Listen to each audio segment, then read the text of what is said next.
विदेहराज बहुलाश्व ने यह अनुभव किया कि दुष्ट लोग जिनका नाम श्रवण भी नहीं कर पाते, वे ही भगवान श्री कृष्ण बड़े बड़े महात्माओं को साथ लेकर के उनके घर में पधारे हैं। उन्होंने बड़े प्रेम से उनका स्वागत सत्कार किया, उनके चरण रज को मस्तक पर लगाया और चरणोदक लेकर सिर पर धारण किया।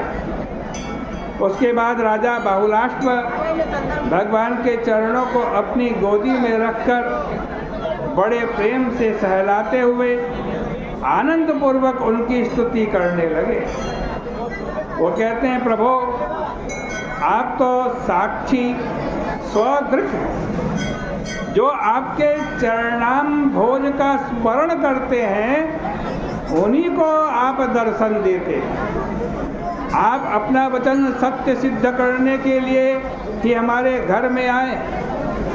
आपने स्वयं ही यह कहा है कि मुझे मेरे एकांत भक्त से बढ़कर न तो बलराम प्यारे हैं, न लक्ष्मी प्यारी है और न अज ब्रह्मा प्यारे हैं।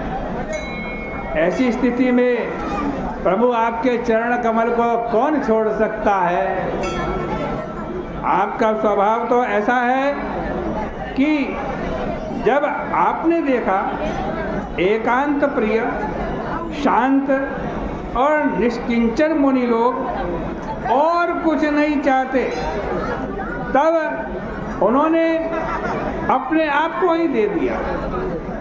आप बोले कि मुनियों, यह जो मेरा मैं है वह मेरा नहीं, आपका मैं है। अब आप सब लोग सोहम सोहम करना। इस प्रकार जो कुछ भी नहीं चाहते जो लोग, उनको भगवान अपने आप को दे देते हैं, अपना सर्वस्व दे देते हैं। राजा बहुलाश्व ने कहा, आपने यदुवंश में अवतार लेकर यश विस्तार किया, हम आपके चरणों में नमस्कार करते हैं।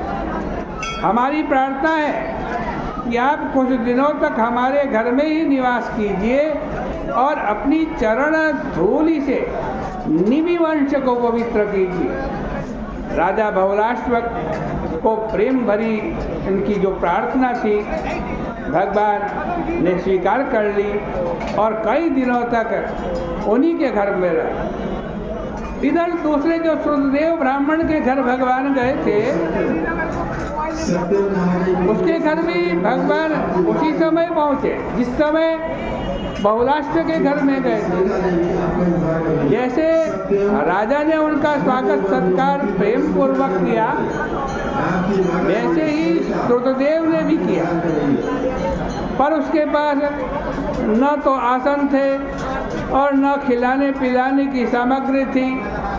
वहाँ न नाच, न गाना, न बजाना।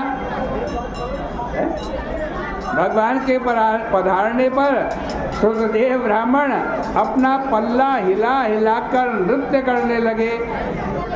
उन्होंने बैठने के लिए चटाई बिछा दी, पीढ़ा दे दिया, क्योंकि उनके घर में कोई फर्नीचर तो था नहीं।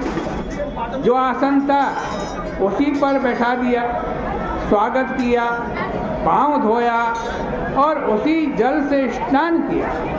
फिर उनके घर में जो कुछ फल अरण उशीर था, मीठा मीठा पानी था, तुलसी कुश अम्बुज था, सांवा था, इन खाद्यान्नों को ही उस श्रुतदेव ने भगवान को समर्पित कर दिया, खिलाया पिलाया। इसके बाद भगवान के चरणों का स्पर्श करके श्रुतदेव ने कहा, प्रभु आप मेरे घर पधारे, यह मेरा बड़ा भारी सौभाग्य है। लेकिन आप यह मत समझें कि आज पहल ही मुझे दर्शन के लिए आपका आगमन हुआ है।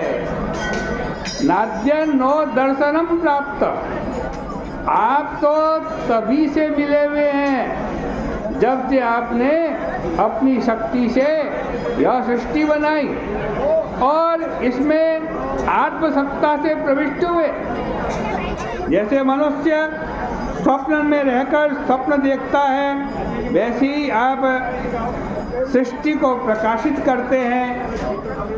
जो आपकी पूजा करता है, कीर्तन करता है, संवाद करता है, उसी के हृदय में आप भासते हैं। जिनकी बुद्धि कर्म विक्षिप्त हो गई है, उनके लिए आप हृदय में रहकर भी दूर हैं। मैं तो आपके चरणों को नमस्कार करता हूँ। अब आप मुझे कुछ शिक्षा दीजिए।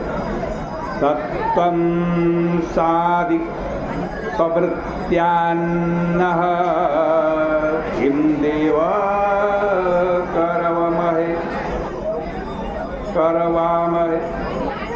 एतदन्ति नृणां क्लेशो यद्भगवान्नक्षिगोचर।